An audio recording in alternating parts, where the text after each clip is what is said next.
Hey everyone, and welcome back to the poker vlog, but let's travel back in time.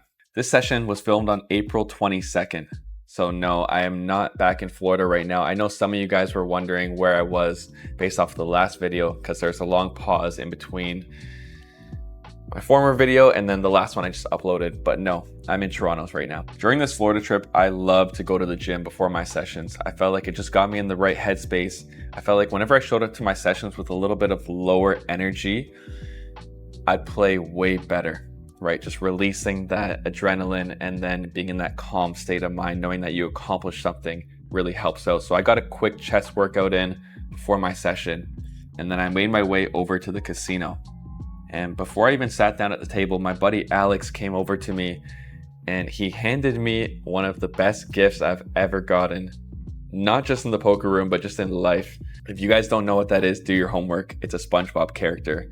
And he knows I love SpongeBob, so this was an awesome gift. And if you're watching this, Alex, I'm gonna say thank you again.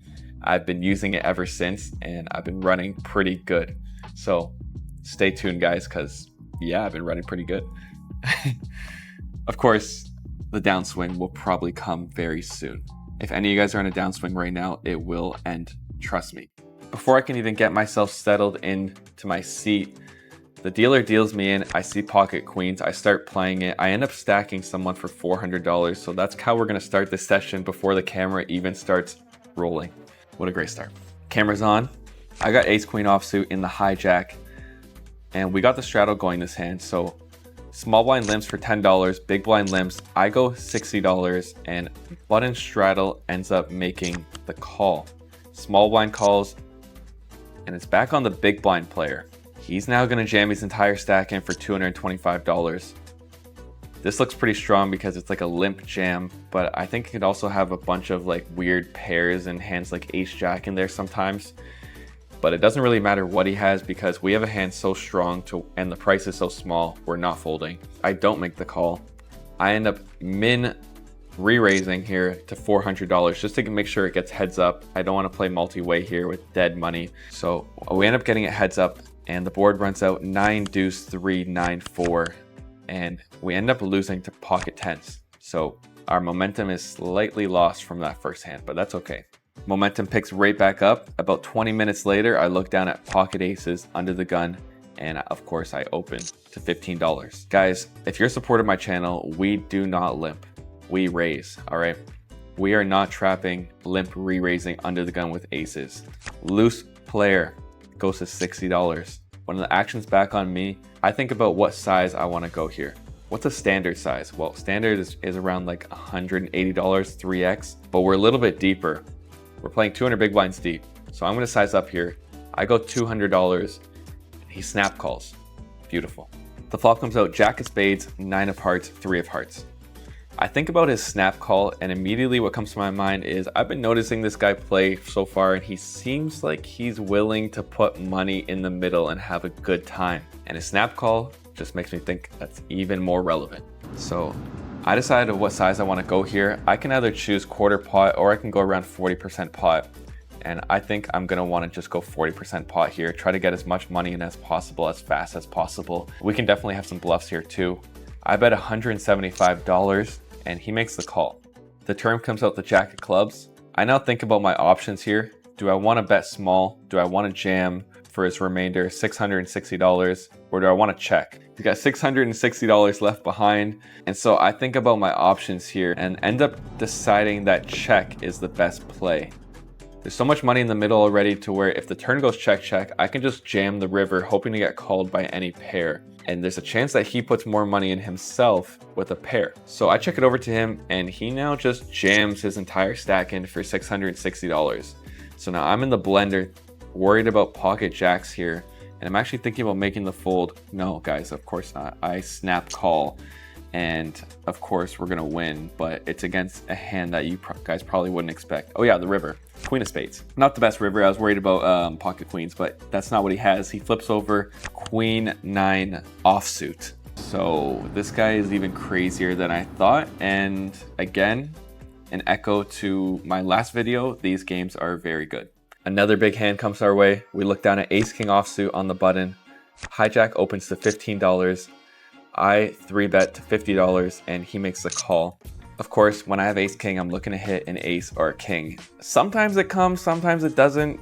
I don't know. What do you guys think? When you guys have ace king, does the ace or king usually come up for you guys? I don't know. Usually if I'm running bad, it doesn't. If I'm running good, it does. I'm running good this session, but it still doesn't come. It comes at 8-3-4 rainbow. He thinks about it for a bit and then leads for $50. This is a weird lead. Would he ever do this with a set? Probably not. So now my mind goes to, okay, he probably has a hand like pocket sixes, pocket tens, pocket nines. You get the idea. All those kind of hands, maybe 7-8 suited, who knows. So I make the call, given that I think my pair outs are good if I had an ace or a king on future streets. And I also think that I can bluff him off of those hands on future streets as well. The turn comes out and it's a queen of spades. This is good for our range. He doesn't think so though. He bets $125 for another lead. Now it just feels like he's trying to take control of this pot. But this is the size where now he's kind of saying that he's got a pretty strong hand. So now I rule out like pocket fives, pocket sixes. Now I think it's only hands like maybe ace eight sometimes, maybe 7-8, maybe pocket nines, pocket tens, jacks if he didn't 4-bet it, something like that. I still don't think it's a set given the player, but it could be, right? You guys, something in poker is you can never be 100% certain. You got to just make the best decision you think is possible. And you can't range them on one or two hands. It's got to be, you got to give them a little bit more credit, just a little bit. I now think about my options. Obviously, I can just fold and live to see another day, given that I can have all the over pairs here and better hands to call with. But my mind immediately goes to, I'm gonna blow this guy off of all those hands I just named, nines, tens, jacks, if I put in a raise here. So I make it $350, given that I think that's what most of his range consists of here. But it's not too long before he makes the call. So now I'm a little bit sketched out and ready to just give up this pot. The river comes to 8 of clubs and he now snap jams the rest of his stack in. So I obviously just make the fold and I'm not really too sure what he had. Maybe he hit an 8 on the river for trips, but a little bit of time goes by and he's kind enough later on to tell us that he had ace queen offsuit, led the flop and then hit top on the turn. Based off of how the hand was played, I think he would have folded the hands that I named, so ace queen makes a lot of sense. Nice hand to him. I've got queen 10 suited in the big blind. Cutoff opens to $15. Small blind, he's a pro, he calls, and now the action's on me. When a pro calls in the small blind here, I think they're pretty capped, right? Pros like the 3-bet hands like king queen off in these spots, so he doesn't really have too many strong hands in his range that are gonna interfere with our hand. I don't think he's got like ace queen, king queen, all those kind of hands, so I think my queen and 10 outs are always live here if he does end up calling.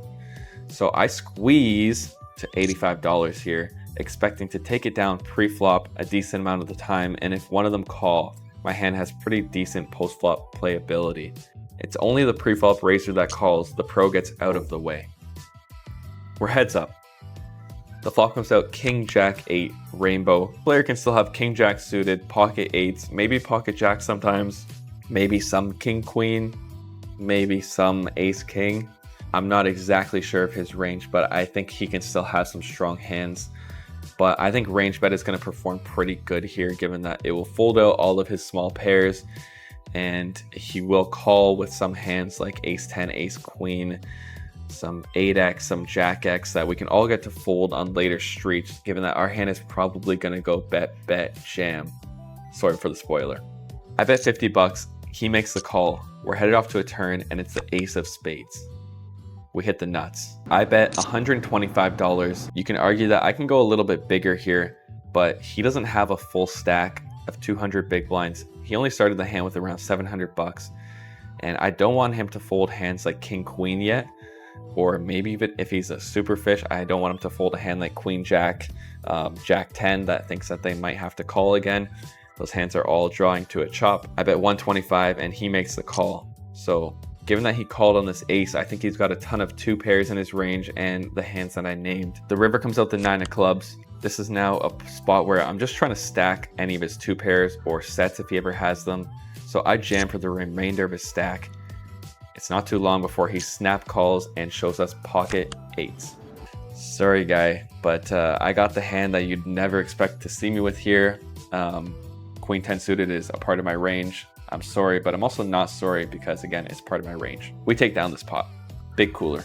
Momentum's on our side. We're going to run with it just like people do in the World Cup, as I'm hoping some of you guys have been watching recently because it's probably been the best World Cup I've ever watched. I'm only 24, so I haven't watched many World Cups yet, but this one is super entertaining.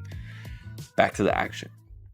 I have King Jack suited under the gun. I open to $15 and it folds around to the big blind player. He makes the call. The flop comes out the 9 of clubs, the 8 of diamonds, and the 5 of clubs. He checks it over to me, and given that I opened under the gun, this is a board that's going to smash the big blind's calling range. He's a reg. I'm going to give him some credit here and check back basically my entire range. I probably shouldn't be giving away that much info, but I love you guys. So check flop, and the turn comes out the jack of diamonds. So we hit top pair with second best kicker. Feels like the nuts if he checks to us again, and he does check to us again. So now I rule out any hands like sets, 2 pairs, straights. I think he would lead most of those himself. He might check sometimes. I bet 20 bucks. He makes the call. So now I know he probably just has a pair of 9s, a pair of 8s, maybe 6s, 7s, all those kind of hands, maybe even hands like ace 10 with the gut shots, or sorry, the open-ended straight draws, king 10, that he might not want to check raise sometimes. The river comes out the 5 of spades. He checks it over to me again, and I bet $75 for value, expecting to get called by any of those pairs. He tanks for a while, and this is where I'm not too happy because now it looks like he wants to raise. Raise he does. He goes to $325. Well, now we got to do a range analysis. All right, he checked to us on the flop. He could lead this flop sometimes, but he decides not to. He could be trapping. I check back. Turn. He decides to check to us again. I think he would lead a lot of his strong hands here. And so when I bet and he only calls me, I rule out all his sets, all his 2 pairs, all of his straights. He doesn't have any of those in his range anymore. The strongest hand that he can really beat us with on the river is ace jack. But now the 5 comes and he check raised us. So he's obviously repping a 5. And now he's saying he has a 5 or he's got a hand that I beat. What hands do I beat that he would do this with? Ace 7, maybe ace 6 if he ever has those sometimes. Maybe ace 10 like I said, king 10. Maybe he turns 7-8, 6-8 into a bluff thinking that it's no good, thinking that I got too many jack X in range or over pairs that I was trapping on the flop. He chose such a big size to where it looks like he's trying to get me to fold some of those hands.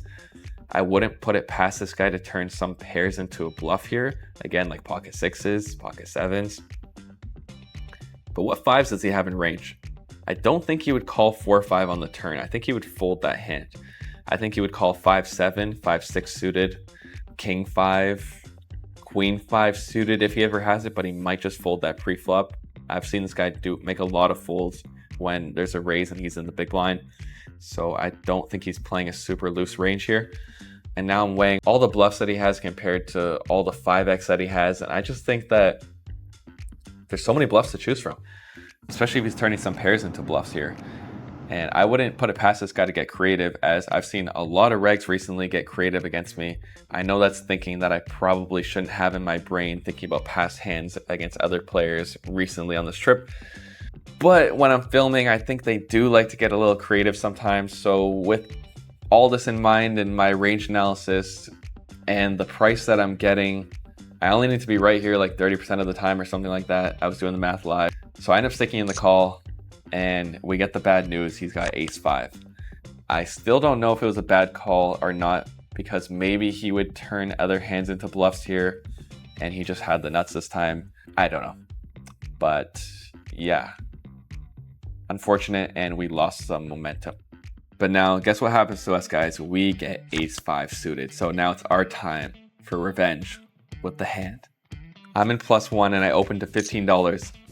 There's a tight reg with a stack that covers ours, and he 3-bets us from the small blind to $60. The action's back on me. We're playing around 400 big blinds deep. I am never folding this hand here. This is like the nuts playing this deep here in position. So I make the call. Sure, I could 4-bet sometimes, but he's a tighter player and I don't need to balance against these guys as much. We're headed off to a flop, and it's 4 of diamonds, 4 of clubs, 8 of diamonds. So we hit the nut flush draw. He snap checks it over to me, which I found very interesting. A snap checks makes me feel like he's trying to get something out of me. He's trying to accomplish something.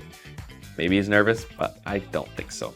So I bet, because I want to build this pot up, I got the nut flush draw, of course. I could check back for some deception, but I'd rather check back with hands like ace queen of diamonds, given that it has a little bit more showdown value if I'm going to be checking back some flushes here. So I put out a bet, 40 bucks. He now thinks about his options and raises me to $105. It's a small check raise here, so maybe he's got like pocket tens, pocket jacks, pocket queens that doesn't want to get stacks in, and he's like a little bit scared, or he just doesn't want me to fold yet with a massive check raise. I'm obviously not folding because I've draws to the nuts. I call. The turn comes out the 7 of diamonds, so we hit the nuts. And I say the nuts because this guy specifically can never have a set here. He can never have a full house. So we hit the absolute nuts. He checks it over to me, unfortunately. And of course, I'm not going to be checking back here. I want to build this pot as big as possible because we are playing extremely deep. And I'm a little bit uncomfortable when it comes to what the best plays are and best sizes are when it comes to like super deep stack poker. I just try to go for a bet that I think is going to make me the most money in the moment. So I choose a size of 125 because I don't want him to fold out hands like pocket tens, pocket jacks, pocket queens that don't contain a diamond in them. I want him to call with those still. So I think my size is fine here. Maybe I could have went bigger, but he makes the call. The reason why I also like sizing down here is because if I did have a hand like pocket nines or pocket tens myself, maybe I can put this bet out and then if he calls, just check back on the river sort of thing. But I can also choose to keep bluffing with those hands on the river if he does call, given that I don't think I'll be good either. So that's the plan here, is to try to have some bluffs still in my range if I want to arrive at the river and choose a big size. We're headed off to the river. It comes out the ace of clubs. This is an interesting river. Of course, we block aces. There's only one combination left, so I'm not too worried about monsters under the bed. I'm now thinking about what's the max value that I can get here from a hand like pocket kings or pocket queens with a diamond in them. And I decide that I want to go for max value here with basically the nuts, and I go for a bet of $850. My assumption here is that he won't realize how many big hands I have in range here compared to how many hands I can actually choose to bluff with. And so I want to go super polar and try to get max value. Because obviously I can have like ace queen of diamonds all the way to ace 5 of diamonds. I can have pocket sevens, pocket eights in range. I can even have like some 5-6 for some straights that I might want to get max value with. So given that I have all those and I probably don't have many bluffs here, like sure I can turn 7-8 into a bluff. I can turn pocket nines, pocket tens into a bluff if I bet turn and he calls, right, thinking that I'm not good anymore. So that's kind of the thinking here. That's kind of the thinking that I'm trying to put into his brain subconsciously to make the call here. But after about 4 minutes, it could have been 10 minutes because when you're in the moment, you never know how long someone's tanking for. It could have been 2 minutes, it could have been 10, I don't know. But it felt like probably around 4 because everyone was starting to get a little bit frustrated and I can just hear in their brains, please, someone just call the clock. No one calls the clock though. He takes his time. Ends up finding the fold. So it's unfortunate. I know you guys are going to go in the comments and say, why did you bet so big? You missed out on value. You could have bet 400. He would have called. Sure, yeah, he probably would have called. But what if he calls 850 65% of the time? And what if he calls 400 100% of the time?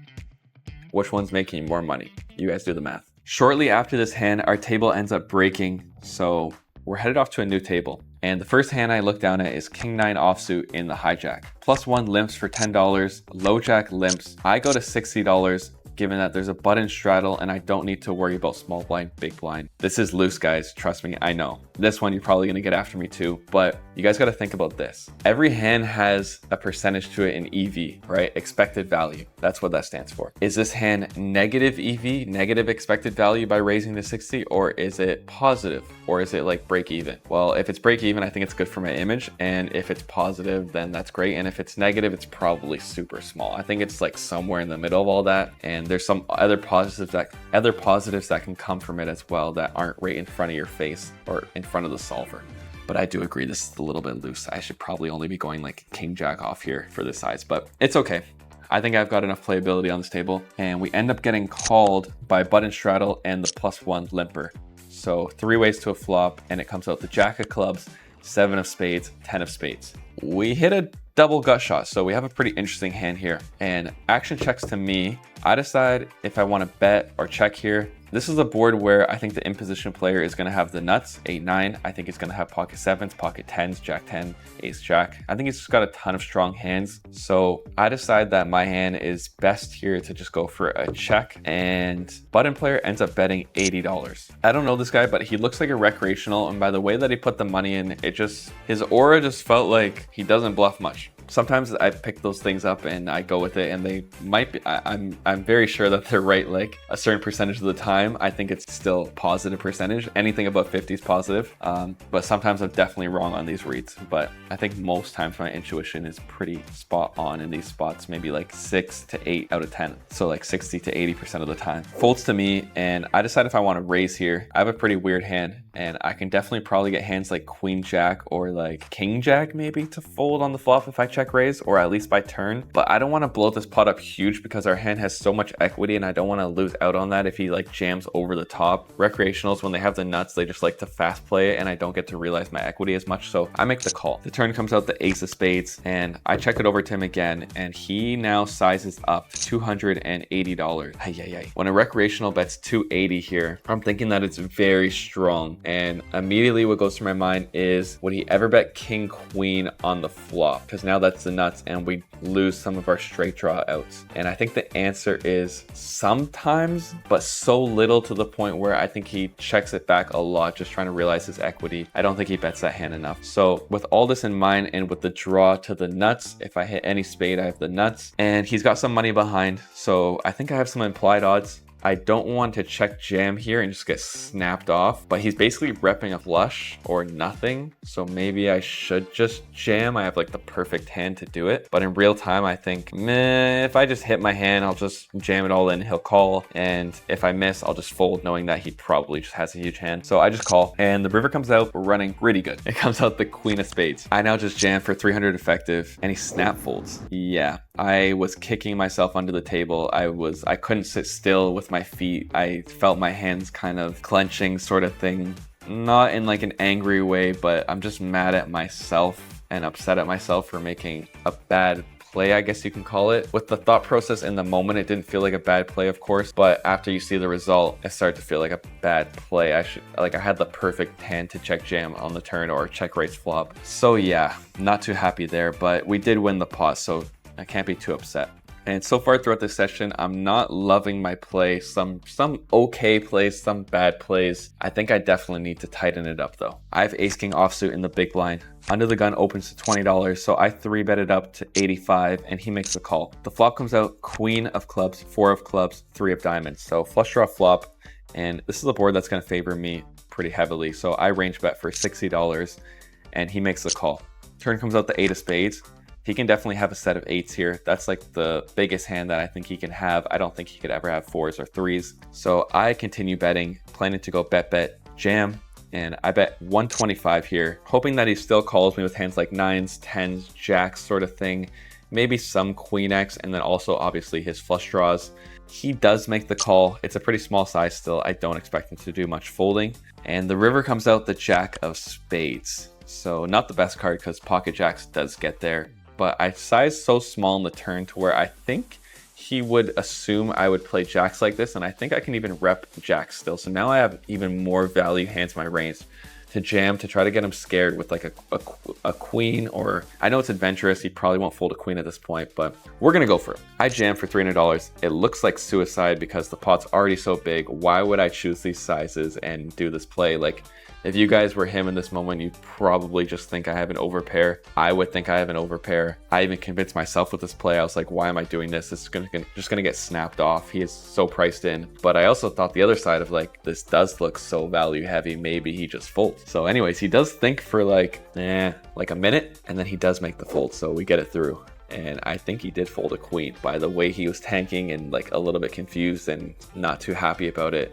it looks like he just believed me. Another pretty big hand. I've got ace queen suited in the small blind. Button limps for $10. And let me just say this again, guys, please don't limp. If you're a supporter of me and my channel, you tell me this and I play poker with you and I see you limp, I'm gonna ask you to unsubscribe. Anyways, he limps and I go $50 from the small blind, and it's the straddle that ends up making the call. Button folds, of course. It's like he just gave me 10 bucks. Anyways, the flop is the 10 of spades, 4 of clubs, 5 of hearts. Oh yeah, on a side note, if you are a limper and you watch my channel and you're subscribed and I'm on your table, please feel free to limp. I love it. So on this flop here, I decide that I'm gonna check to try to evaluate what my opponent wants to do, and he only has $135 left in his stack. He shoves it all in the middle. So I now think to myself, damn, this is not the size I wanted to see, because it's kind of pricing me out now, but not really, because we still have a decent percentage here. We still have like almost 25% equity if he has like Jack 10 or something like that. So given the pot odds as well and the fact that he might just have a random spaz, I think we're priced in. So I make the call, and the turn comes out the king, the river's an 8. He flips his hand over, he's got a queen and he's got a king. So he hit his 3-outer and we're gonna lose this one. Can't be too upset because we've been running pretty good. So here's my money. I've got pocket jacks in the hijack. I open it up to $30 because there's a straddle. Cutoff goes to 90. Button straddle folds. I call. I thought about 4-betting, but no, it's not the play here, again, especially against this guy who's probably not 3-betting hands like king, queen, and king, jack enough. The flop comes out, ace of clubs, 4 of diamonds, 7 of diamonds. I check it over to him, and he goes for a bet of $75 here. I like this size, but given my pre-flop read that he doesn't really have king, jack, queen, king too much here, I just don't think he's got enough bluffs, and I make the fold. And he's kind enough to show us an ace for the vlog. That's gonna wrap up our session, guys. Stay tuned because I got some afterthoughts too. All right, this session I played for 6.5 hours. I made $1,100 at this 2-5 game, which is pretty solid because now we're on a little bit of an upswing, I guess you can call it, upswing. And yeah, we're put us in a pretty good spot. I think now we have 45K on the trip, which means we're up around like 35K at this point. Pretty good. And I only have 1 session left after this, so don't expect any crazy swing of like 5K plus. It's not that. It was just a 2-5 session, but stay tuned because it is a fun one, as it is my last session of the trip, and I will have, of course, announcements to be made of where I'm gonna go to next, and then obviously like the total profit and loss of the trip and the stats to go with it, like my hourly rate for each stake that I played, how many hours I played. All the stats are gonna be showed to you guys, and throughout my journey I'm gonna continue to be as transparent with you guys as possible. I do not mind sharing my exact stats and how much I'm making or losing. It doesn't matter to me. I don't care. I'm just happy to be making videos and getting views on it. So I'm just gonna keep doing this and building with you guys. I've met some of you in person so far and you guys have been awesome. I love my community. You guys are great. Let's keep the ball rolling, and I'll see you guys in the next one.